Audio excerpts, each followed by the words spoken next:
మీ business ఏదైనా మీ ఊర్లో promotion చేయాలంటే అది సుమన్ టీవీతోనే సాధ్యం. ఇప్పుడే సంప్రదించండి.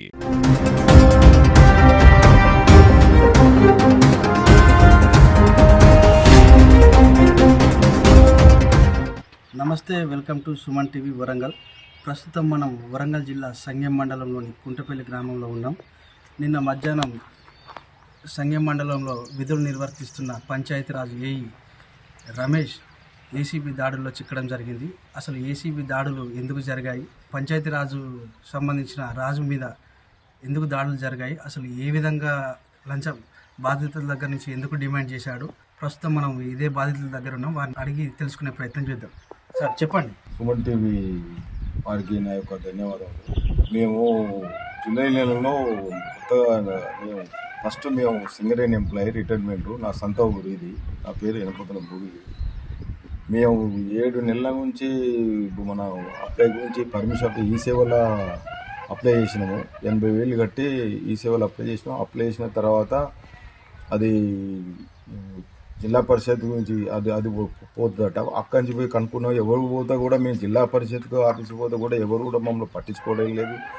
ఇతను ఒక 7-6 నెలల కాంచి మా ఫోన్ చేస్తే లేపడం లేదు. అప్పటి నుంచి మా షాగిరి మా సారేను కన్సల్ట్ కాండి, మీకు పనులు అయితే అన్నాడు.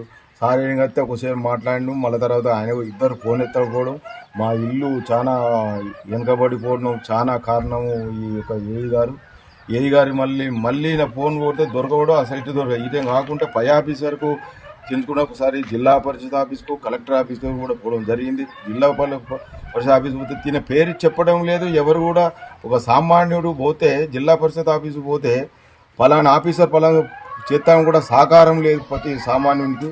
మళ్ళీ మీ కలెక్టర్ గారికి కూడా రిపోర్ట్ చేసినాం. కలెక్టర్ గారు రిపోర్ట్ చేస్తే కలెక్టర్ గారు కూడా వాళ్ళు ఇక్కడ దీనికి సంబంధించిన ఈ ఇంటికి సంబంధించిన పర్మిషన్ గురించి ఏఈ గారు ఎవరు వరకు కూడా వాళ్ళు కూడా పిలవడం జరిగింది. పిల్లలతో ఒక సెకండ్ కూడా ఉండలేము, వాళ్ళు ఎవరు తెలియదు. మళ్ళీ కలెక్టర్ గారు కూడా మాకు సహకరించలేదు. ఈ మండల వ్యవస్థ కూడా చాలా దుర్వినియోగం ఉన్నది, అన్యాయంగా ఉన్నది. మేము ఎప్పుడు మండలానికి పోయినా కానీ ఏ పని కావాలన్నా కానీ వీళ్ళని అడుగుడనుడు తప్పించుకున్నాడు. ఈ యొక్క అన్యాయ వ్యవస్థ బాగున్నది మా సంఘ మండలంలో.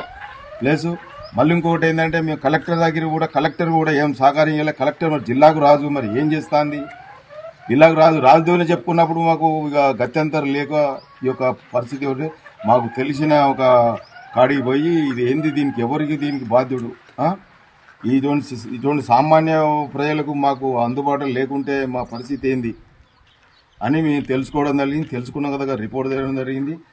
వారిని ఎట్లా కన్విన్స్ చేయాలని వాళ్ళ సాగిదారితో రమేష్ గారు వారితో కలుసుకుంటే మాట్లాడితే మీ పని అంతా అయిపోతుంది.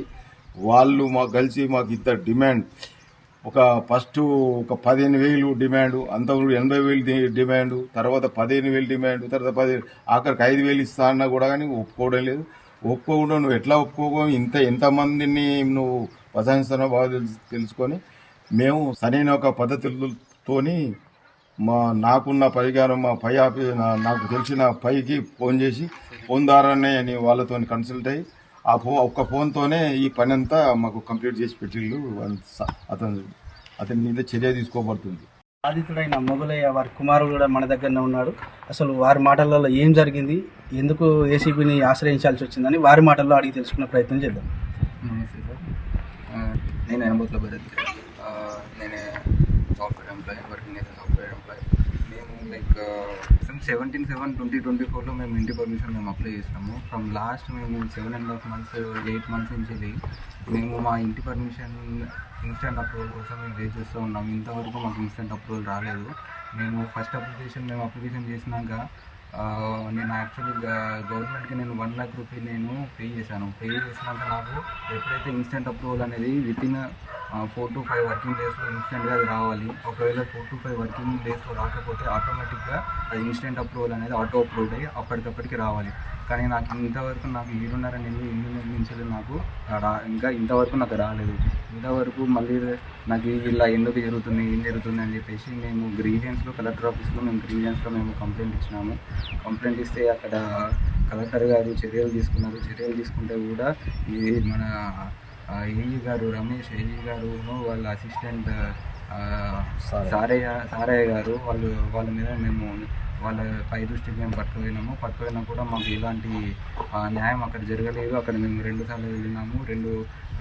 రెండు గ్రీవెన్స్ అంటే ప్రతి సోమవారం జరిగే గ్రీవెన్స్లో మేము రెండు సార్లు వెళ్ళినాము. మాకు ఎలాంటి రాలేదు. ఆ తర్వాతకి ఈ రమేష్ అనే వ్యక్తి మా అప్లికేషన్ని క్యాన్సిల్ చేశాడు. ఎలాంటి కారణాలు లేకుండా డైరెక్ట్గా క్యాన్సిల్ చేశాడు. క్యాన్సిల్ చేస్తే అందులో మాకు 14,000 రూపాయలు కట్ చేసి మిగతా డబ్బులు అనేది రీఫండ్ చేయించినాడు.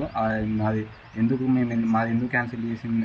క్యాన్సిల్ చేసామని అడిగితే ఈసారి చాలా డిలే అయింది, 8 నెలలు అయింది, ఇప్పుడు నాకు ప్రాబ్లం అవుతుంది, నువ్వు మళ్ళీ అప్లై చేసుకో అది ఇది అనుకుంటా మమ్మల్ని వేధించితే మళ్ళీ మేము అది అయిపోయింది, ఈసారి నేను చేస్తా లేకపోతే పోయినసారి మొదటిసారి మమ్మల్ని 80,000 డిమాండ్ చేసిండు. 80,000 ఇస్తా అంటే మేము 80,000 ఇవ్వకపోగా మేము కలెక్టర్ గారి దృష్టికి వెళ్తే తర్వాత మళ్ళీ ఈసారి నేను పోయినసారి 80,000 అడిగినా కదా, 80,000 ఏం కాదు, ఈసారి అప్లై చేస్తే నేను చేస్తా ఇది అనుకుంటా ఉన్నాడు. కానీ నాకు మళ్ళీ రెండోసారి నేను మళ్ళీ ₹1,00,000 సుమారు ₹1,00,000 దాకా నేను మళ్ళీ కట్టి రెండోసారి పర్మిషన్ నేను మళ్ళీ అప్లై చేశాను. అప్లై చేసిన తర్వాతకి మళ్ళీ నేను పలుమార్లు నేను చాలాసార్లు ఇక్కడ ఆఫీస్ దగ్గర ఇక్కడికి రా ఇది అనుకుంటాను అన్నాడు. అన్న తర్వాతకి అక్కడికి వెళ్ళినాక మమ్మల్ని డిమాండ్ చేసినాడు. మళ్ళీ 20,000 ఎంత డిమాండ్ చేసి మళ్ళీ రెండోసారి మమ్మల్ని 20,000 డిమాండ్ చేశాడు. 20,000 డిమాండ్ చేస్తే 20,000 కాదు అది ఇది నాకు ఇంత ఆల్రెడీ నాకు మొదటిసారి నాకు 15,000 కట్ చేసినాను. ఆల్రెడీ 15,000 కట్ చేసి మళ్ళీ ఇప్పుడు ఇంత అంటున్నావు ఏంది అది అని అంటుంటే మళ్ళీ తర్వాతకి నువ్వు నాతో కాదు మాట్లాడేది, నువ్వు సీఎం దగ్గర పోయినా పిఎం దగ్గరికి పోయినా నన్ను అనేటోళ్ళు ఎవరు లేరు, నువ్వు ఎవరికి చెప్పుకుంటావో వాళ్ళకి చెప్పుకో, నేను పెడితేనే నీ పని అవుతుంది, లేకపోతే నీ ఇంటి పనులను మేము మొదలు పెట్టనీకేమో అన్ని పర్మిషన్లు క్యాన్సిల్ చేస్తాము, నన్ను చేసేటోళ్ళు ఎవరు లేరు, ఇక్కడ నన్ను ఆపేటోళ్ళు ఎవరు లేరు, నువ్వు ఎవరి దగ్గరికి పోతావు, నువ్వు ఆల్రెడీ ఇప్పటికే 2 సార్లు కలెక్టర్ గారి దగ్గరికి వెళ్ళినావు, అయిందా ఏం కాలేదు, నువ్వు మళ్ళీ వెళ్ళినా కూడా ఏం కాదు అది అనుకుంటా అన్నాడు. అదే పూర్వం మనకు ఒక 5-6 సంవత్సరాల క్రితం మనకు ఇంటి పర్మిషన్ కోసం ఇంత పనులు మనకు కట్టేది కాదు. అప్పుడు మనకు కేవలం 5,000 రూపాయలు 6,000 రూపాయలు మాత్రమే ఉండేది. ఎప్పుడైతే మనకు గత 10 సంవత్సరాల నుంచి వెళ్ళి మనకు గవర్నమెంట్ అనేది ట్యాక్స్ అనేది పెంచింది. నేను సుమారు ₹1,00,000 నేను కట్టి నేను వీళ్ళ చుట్టూ నేను గత 6 నెలలు 7.5 నెలల నుంచి వీళ్ళ చుట్టూ తిరుగుతున్నాను. ఎందుకంటే గవర్నమెంట్ అంత ట్యాక్స్ అంత ఎందుకు పెంచిందంటే అప్రూవల్ కూడా ఇన్స్టెంట్గా రావాలనే ఆ పేరులోనే ఉన్నది, ఇన్స్టెంట్గా రావాలని చెప్పేసి. ఇంతవరకు నాకు ఇన్స్టెంట్ అప్రూవల్ నాకు రాలేదు. ఎందుకు రాలేదు? ఇప్పుడు నేను ₹1,00,000 పే చేసిందంటే ఆటోమేటిక్గా నాకు వితిన్ 4 to 5 వర్కింగ్ డేస్లో నాకు రావాలి. 4 to 5 వర్కింగ్ డేస్ని అది ఎట్లాగో అది ఇప్పుడు ఈయన ఏపోతే అది వస్తుంది. కాకపోతే ఈయన ఏం చేసినట్టు ఈ రమేష్ గారు ఏం చేశారంటే ఇన్స్టెంట్ అప్రూవల్ ఆటోమేటిక్గా వచ్చేదాన్ని కూడా అతను కావాలనే ఆపేశాడు. ఆపేసి ఇన్స్టెంట్ అప్రూవల్ రాకుండా పలుమార్లు అతని సహకారులతో ప్రైవేట్ అసిస్టెంట్ అతను ఒక ప్రైవేట్ అసిస్టెంట్ని పెట్టుకున్నారు. అతని పేరు సారయ్య. అతనితో చెప్పి ఏమన్నా అంటే ఈసారి సారయ్యని కలిస్తేనే అవుతుంది అది అనుకుంటా ఉన్నాడు. సారయ్యని కలువు ఏమన్నా అంటే సారయ్యని కలువు అనుకుంటా అన్నాడు. అయితే సారయ్యని కాదు మీరే చెప్పండి ఎంత మీరు ఇప్పుడు ఎంత డిమాండ్ చేస్తున్నారు అనుకుంటా అంటే సారయ్యని అడుగు అనుకుంటా. సారయ్యని కాదు మీరు చెప్పండి అనుకుంటా అంటే ఈసారి ఎంతగా ఈసారి నాకు ఒక 20,000 ఇవ్వు అనుకుంటా అన్నాడు. 20,000 ఎట్లా అవుతుంది? అతను ఇప్పుడు నిన్న చట్టపరంగా వాళ్ళని ఏసీపీ గారు వాళ్ళు పట్టుకున్న తర్వాతకి వాళ్ళ ఆధ్వర్యంలో పట్టుకున్న తర్వాతకి ఎంత డిమాండ్ చేశారు ఏంది అనుకుంటా అవన్నీ పై వీడియోలో వస్తూ ఉంటాయి. అండ్ ఇప్పుడు ఆ సారయ్య అండ్ రమేష్ని ప్రస్తుతానికి అయితే అరెస్ట్ చేస్తున్నారు.